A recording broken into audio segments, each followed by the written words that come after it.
Hello and welcome to Mickey Helliet's amazing blog.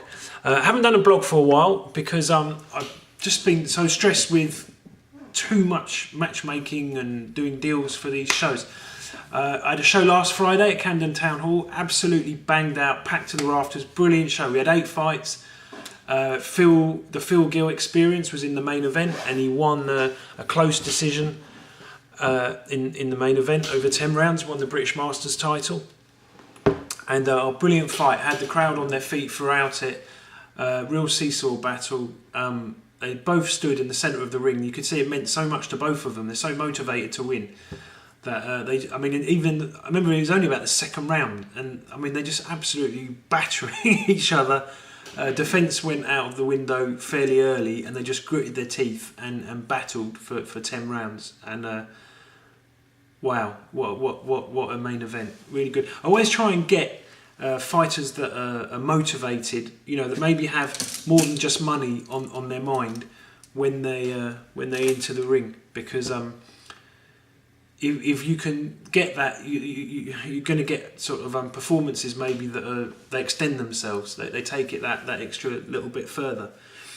So what we've got and what's been happening, we've got the last Friday was Camden Centre. This Friday coming, we're at the Troxy in Docklands in Limehouse.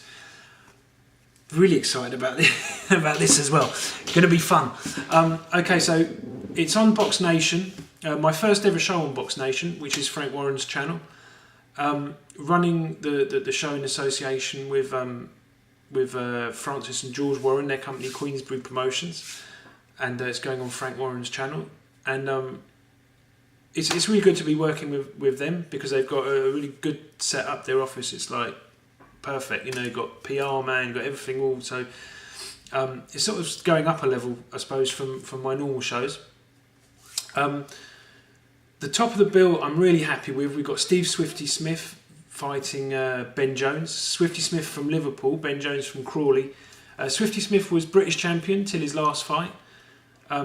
Then he lost. In fact, in his last fight he won. He knocked out a guy out in Germany in a round.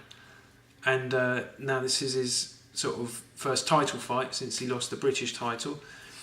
Ben Jones, I've matched quite a few times actually in his career as he's gone along.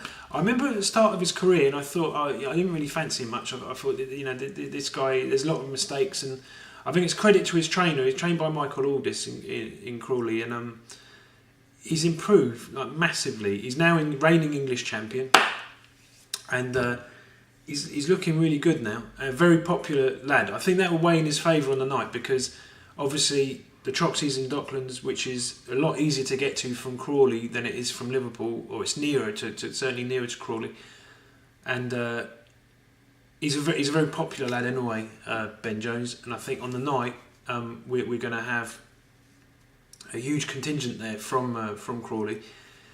And in that kind of fight, where I know maybe not early on. I think early on, because he's boxed maybe at a higher level, I'd fancy Swifty Smith to maybe like technically have an edge, but I think I know the kind of fighter that Ben is swarming, and he's so much heart and comes forward, and he will drag Swifty Smith into a battle.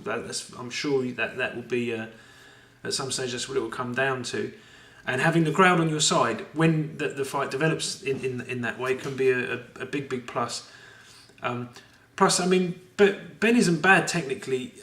He's improved so much. I mean, just to achieve what he's already achieved, actually, I mean, I've got to take my hat off to him because I saw him early on in his career and he really wasn't where he is now. You know, he's come on. But he's English champion. If he wins this, he's fighting really the best British fighter outside of being British champion. So if he beats him, it's a foregone conclusion really that he'll fight for the British title.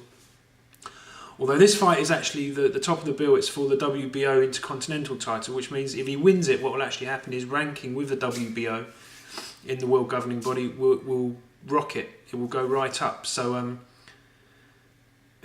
who knows? If he wins it and then maybe gets a defence or something, he might even end up fighting for a world title. And we've got the press conference for that tomorrow. It's at the Platinum Lace Club in the West End. So we've got loads of media, radio, newspapers, TV stations, all going to be there. All the fighters, or most of the fighters that are on the bill, certainly the top of the bill fighters will be there. Just got a tweet actually from my good friend Coogan Cassius saying, I'm there, what time do the girls start? I mean, we're not going there for the jumblies or the woo-ha, we're going to promote a boxing show.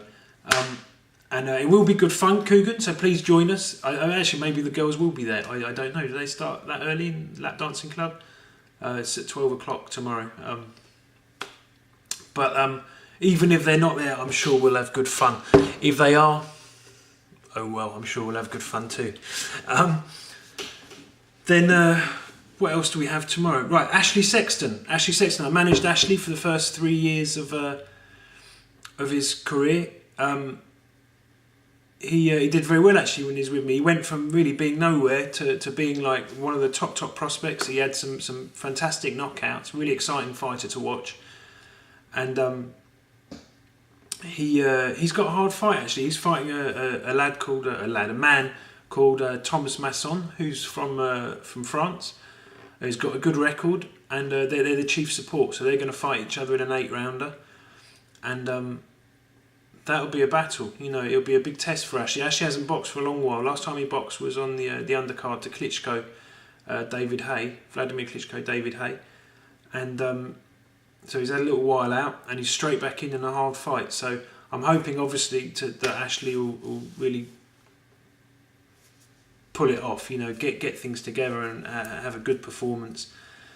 And if he does that, he's right back in there, and he'll be on his way again. Not an easy fight for him though. But look, this is now, you know, he's at that level where we have to take chances. We have to sort of have a go, and hopefully it will be a well calculated risk, and it will pay dividends. Because if he does beat him, it will look very good on paper, on his record, and we can really do something then. Because in the European ratings, he'll be right up there.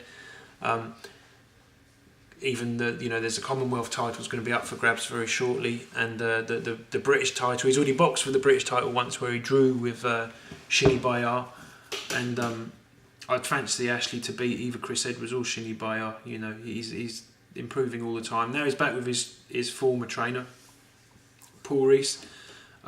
He's slowly turning back into the fighter that he was before he left. I do feel that he's gone backwards since he left Paul, but he's sort of coming back now, and even on a daily basis I'm talking to his trainer, and I can tell that the belief that the trainer has in the fighter as well, it's come back. So God willing, he'll have a good night, and we'll all end up happy. I'm sure it'll be a good show whichever way. Got loads of good fights on there. Got about 12 fights I think on the bill in all. Really looking forward to it. Anyway, press conference tomorrow, so I need to go to bed early.